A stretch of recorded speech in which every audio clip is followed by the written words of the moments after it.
views once upon a time. In a quiet little village nestled among rolling hills and green meadows, there lived a kind and gentle girl named Cinderella. Her father, who loved her more than anything in the world, had taught her to see the good in everything and everyone. But after he passed away, her world changed. She had to live with her stepmother and two stepsisters, who were not kind at all. They were envious of her gentle heart and sweet nature, and they made her do all the housework, from dawn until dusk. Every single day, Cinderella's routine was the same. She would rise before the sun, sweep the floors until they shone, wash the endless piles of dishes, and tidy the entire house, never once complaining. Her days were long and filled with chores, but when night fell, and the soft silvery moon rose in the sky, and the stars began to twinkle quietly above, she would find her small moment of peace. She would sit by the warm, flickering fire on the hearth, whispering softly to her only friends, the little mice that scurried in the walls, and the birds that nested near the window. They would listen to her gentle voice as she shared her thoughts and dreams. Even though her life was hard and often lonely, Cinderella's heart remained as gentle and hopeful as ever. She held on to the belief that kindness was a strength, not a weakness. She often dreamed, while gazing into the dancing flames, that one day, something wonderful, something magical, might happen. She didn't know what it would be, but the hope of it was a tiny light that she kept burning brightly within her. One sunny morning, the sound of a trumpet echoed through the village. A royal messenger, dressed in the king's finest livery, arrived at their house. He unrolled a grand scroll and read a proclamation in a loud, clear voice. The king was hosting a grand ball at the palace, a magnificent celebration, so that the prince could choose a bride. Every single young woman in the kingdom was invited to attend. Cinderella's stepsisters were instantly consumed with excitement. They chatted endlessly about the gowns they would wear, the hairstyles they would choose, and how they would surely capture the prince's attention. Cinderella felt a flutter of hope in her own heart. Could she, too, go to the ball? But when she timidly asked, her stepmother just sneered and said sharply, "You go to the ball. Look at you, in your rags and soot. You may not go." The words were like a cold splash of water, and Cinderella felt a familiar wave of sadness wash over her. But as she watched her stepsisters prepare, she did not let her hope die completely. She whispered to herself softly, perhaps something magical will still happen tonight." That evening, after her stepmother and stepsisters had departed for the palace in a flurry of silks and perfumes, the house fell silent. Cinderella sat quietly by the fire, the glow of the embers casting long shadows on the walls. A single tear traced a path down her cheek. Just then, a soft shimmering light began to fill the room, growing brighter and warmer with each passing second.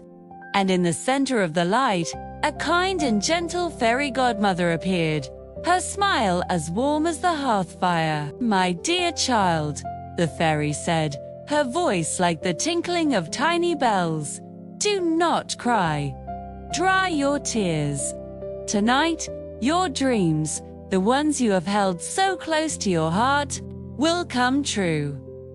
With a gentle wave of her shimmering wand, the fairy began to work her magic. The large pumpkin resting by the door started to swell and change, its rough skin smoothing and shining until it transformed into a magnificent golden carriage.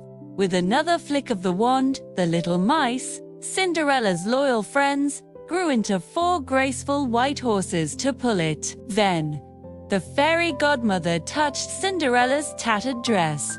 It shimmered and swirled, the fabric changing from rough burlap to a sparkling, ethereal blue gown, as if woven from starlight itself.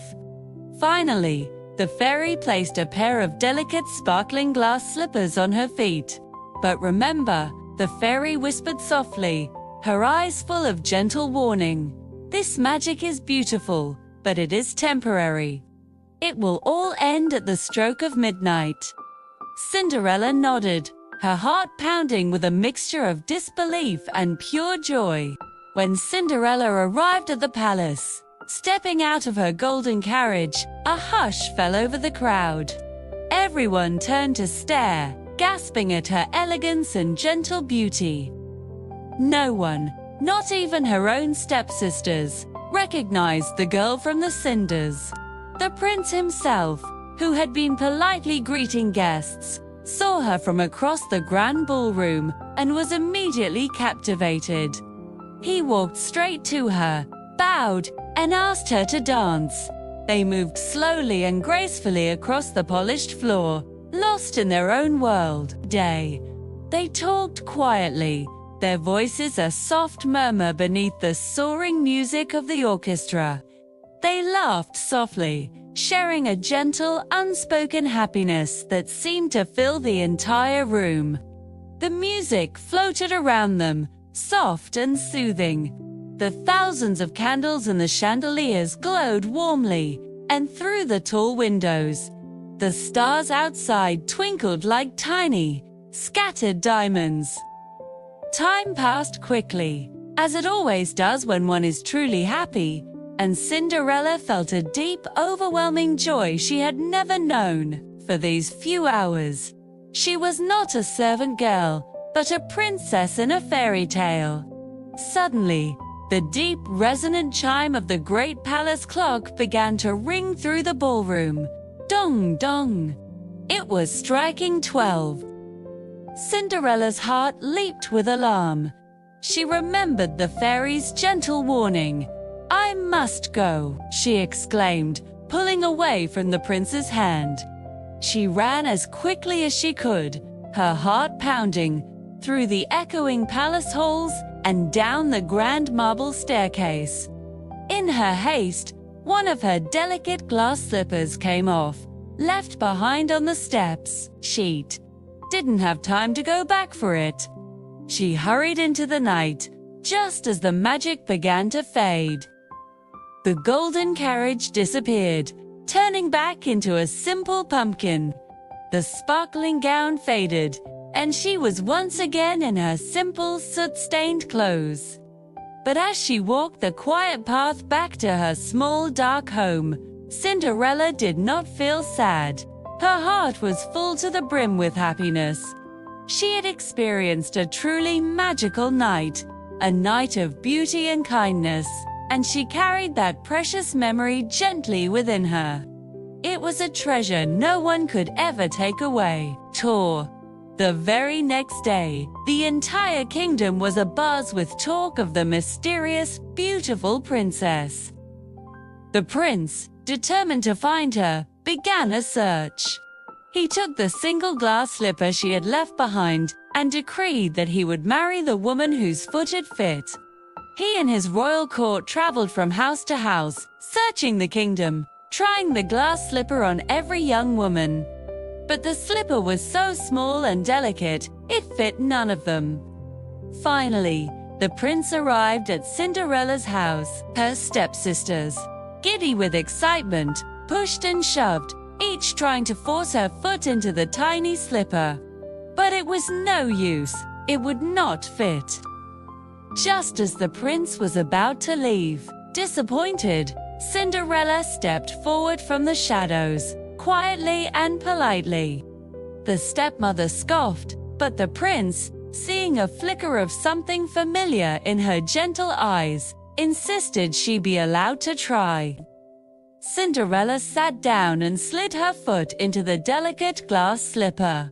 It fit perfectly. The prince's face broke into a wide, joyful smile. He looked at her, truly looked at her, and he knew, without a doubt, that he had found the one he had danced with. the one who had captured his heart. Cinderella and the prince were married in a gentle, joyful ceremony, surrounded by happiness and light.